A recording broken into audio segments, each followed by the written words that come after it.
नमस्कार. रायटर शीतल या मराठी यूट्यूब चॅनलवर तुमचे खूप खूप स्वागत आहे. मित्रांनो, बरेच दिवसांपासून हा प्रश्न येत होता की मॅडम AI ही लेखकांची जागा घेणार, म्हणजे AI मुळे लेखकांची डिमांड कमी झाली, AI मुळे लेखकांचा प्रवास संपला.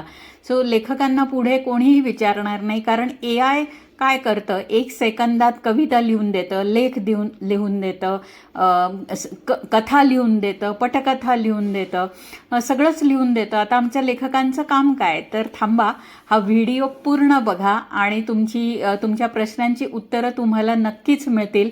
आणि त्यानंतर मला खाली कमेंटमध्ये सांगा की AI हा लेखकाचा मित्र आहे की शत्रू आहे. तर सगळ्यात पहिले की खरं लेखन म्हणजे काय? तर खरं लेखन म्हणजे लेखकाच्या दृष्टीने लेखन म्हणजे काय असतं की त्याच्या भावना असतात, अनुभव असतात, या सगळ्या तो त्याच्या शैलीमध्ये मांडत असतो. मग ते कवितेच्या स्वरूपात असू दे, कथेच्या स्वरूपात असू दे, ललित असू दे, प्रवास वर्णन असू दे, अगदी बालकथा असू दे.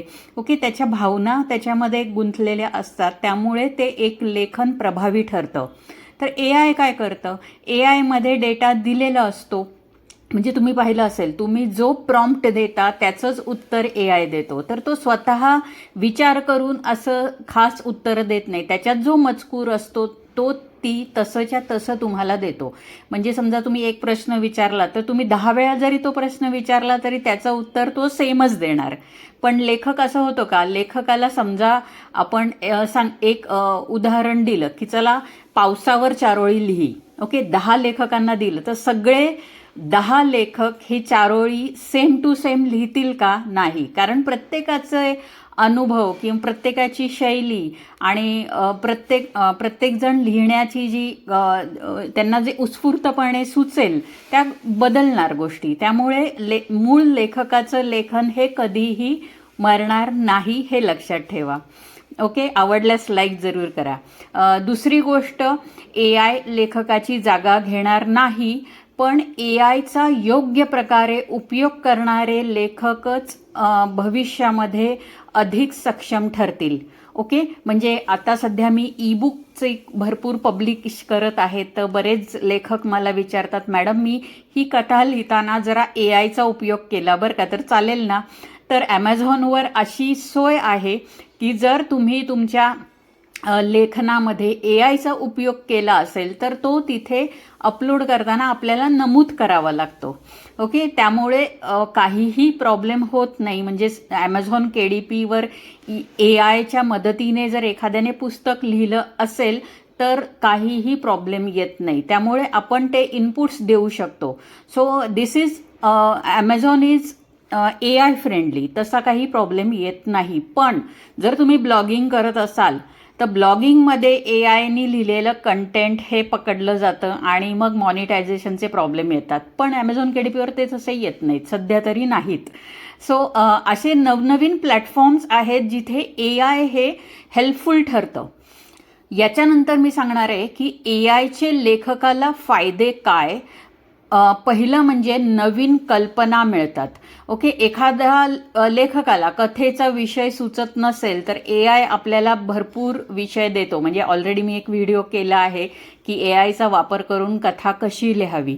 ओके, त्याच्यामध्ये म्हणजे सपोज एखाद्याला विज्ञान कथा लिहायची असेल तर विज्ञान कथेचे असे सहजासहजी आपल्याला विषय सुचत नाही, तर AI तुम्हाला सुचवून देतो आणि तसं पकडून तुम्ही कथा लिहू शकता.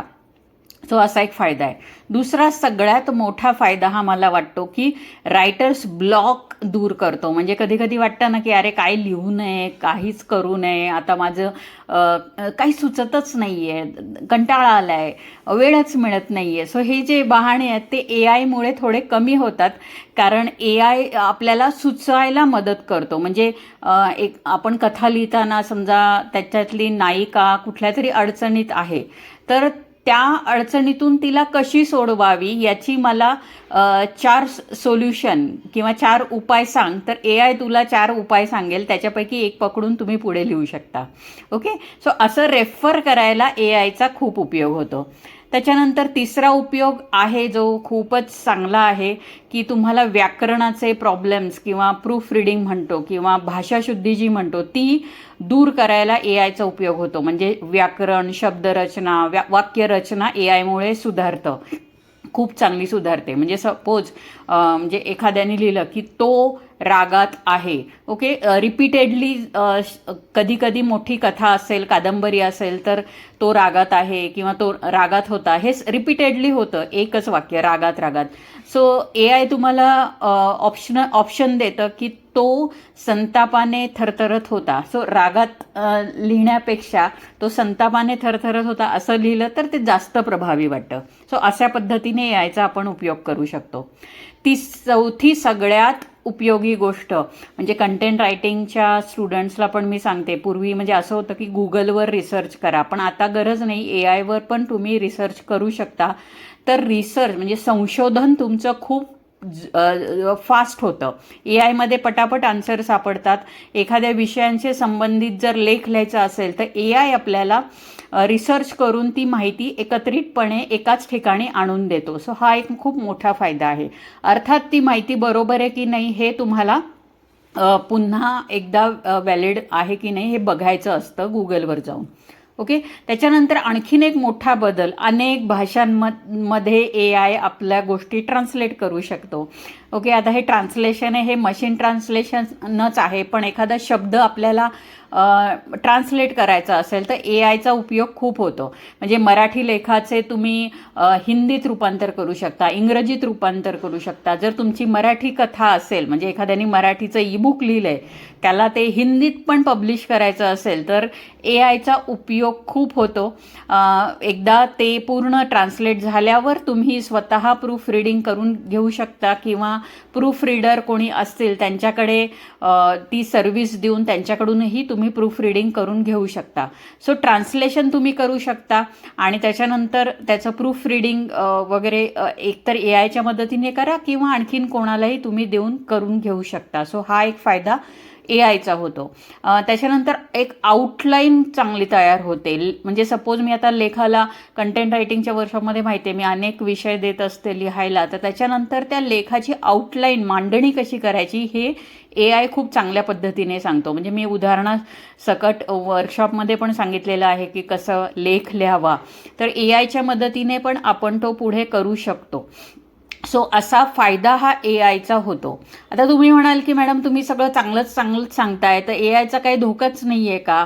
100% AIचा धोका पण आहे, तो लक्षात घ्या. कारण लेखकाला जरी AIचा वापर करायचा आहे तरी त्याच्यावर अवलंबून राहायचं नाही आहे, ओके. कारण सगळ्यात मोठा जो प्रॉब्लेम येतो की सर्जनशीलता संपण्याची जास्त शक्यता असते. कारण आपण AIवर इतकं डिपेंड राहतो की आपण कशाला लिहायचं, तो लिहितोय ना, मग मी कशाला लिहू. सो तिथे तुम्ही जर लिखाण थांबवलं तर तुमच्यातला लेखक थांबतो, तुम्हाला पुढे एक 5-6 महिन्यांनी काहीही सुचणार नाही. सो हा धोका महत्त्वाचा आहे, लक्षात घ्या की सर्जनशीलता तुमची संपून देऊ नका. दुसरा एक धोका आहे की नेहमी AIची माहिती ही बरोबर असते असं नाही. कारण त्याच्यात जे फीड केलेलं आहे त्या गोष्टी आउटपुट तो देतो, त्यामुळे ती माहिती 100% खरी आहे असं नाही. त्यामुळे लेख लिहिताना पूर्णपणे AIवर डिपेंड राहू नका. तिसरं म्हणजे मी मगाशी सांगितलं की AI एकसारखाच मजकूर देतो, एकसारख्याच पद्धतीने लिहितो. म्हणजे कंटेंट रायटिंगच्या वर्कशॉप झाल्यानंतर काही जण मला लेख पाठवतात, तर जे AIनी लेख पाठवतात ते मला लगेच कळतात. कारण AIची एक ठराविक भाषा असते, ती त्याच पद्धतीने तुम्ही कधी किती पण वेळा विचारा तो तसाच लिहून देतो.